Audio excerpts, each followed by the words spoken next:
ಇಂದಿನ ಮತ್ತೆ ಸಂಸತ್ ಕಲಾಪ ಸರ್ಕಾರದ ವಿರುದ್ಧ ಮುಗಿಬೀಳುವುದಕ್ಕೆ ವಿಪಕ್ಷಗಳು ರೆಡಿ. ರಾಜಸ್ಥಾನದಲ್ಲಿ ಚಿನ್ನದ ಸರ ಕದ್ದು ಹಾರಿ ಹೋದ ಪಾರಿವಾಳ. ಈ ಸುದ್ದಿಗಳನ್ನು ನೋಡೋಣ ದೇಶ ವಿದೇಶ ನ್ಯೂಸ್ ಟಾಪ್ನಲ್ಲಿ. ಇವತ್ತಿನಿಂದ ಮತ್ತೆ ಆರಂಭವಾಗಲಿರುವ ಸಂಸತ್ ಬಜೆಟ್ ಅಧಿವೇಶನ ಕಾವೇರಿದ ಚರ್ಚೆ, ಗದ್ದಲಕ್ಕೆ ಸಾಕ್ಷಿಯಾಗುವ ಸಾಧ್ಯತೆಗಳಿವೆ. ಭಾರತ ಅಮೆರಿಕ ನಡುವಿನ ವ್ಯಾಪಾರ ಒಪ್ಪಂದದ ಕುರಿತು ಪ್ರಸ್ತಾಪಿಸಿ ಕೇಂದ್ರ ಸರ್ಕಾರದ ವಿರುದ್ಧ ಮುಗಿಬೀಳಲು ವಿಪಕ್ಷಗಳು ಸಜ್ಜಾಗಿವೆ. ಅಮೆರಿಕದೊಂದಿಗಿನ ವ್ಯಾಪಾರ ಒಪ್ಪಂದ ದೇಶದ ರೈತರ ಹಿತಾಸಕ್ತಿಗೆ ವಿರುದ್ಧವಾಗಿದೆ. ಈ ಕಾರಣಕ್ಕೆ ಈ ಒಪ್ಪಂದದ ವಿರುದ್ಧ ಅಧಿವೇಶನದಲ್ಲಿ ಧ್ವನಿ ಎತ್ತಲಾಗುವುದು ಎಂಬ ಸುಳಿವನ್ನ ವಿಪಕ್ಷಗಳ ನಾಯಕರು ನೀಡಿದ್ದಾರೆ.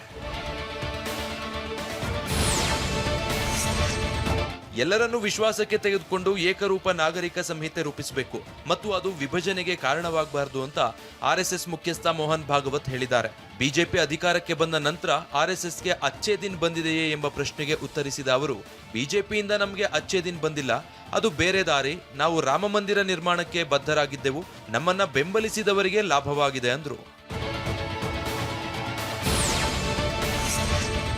ರಾಜಸ್ಥಾನದ ನಾಗೌರ್ನ ದೇಗಾನಾದಲ್ಲಿ ಆಭರಣ ಮಳಿಗೆಯಿಂದ ಪಾರಿವಾಳವೊಂದು 1 ಲಕ್ಷ ಮೌಲ್ಯದ ಚಿನ್ನದ ಸರ ಕಚ್ಚಿ ಪರಾರಿಯಾಗಿದೆ.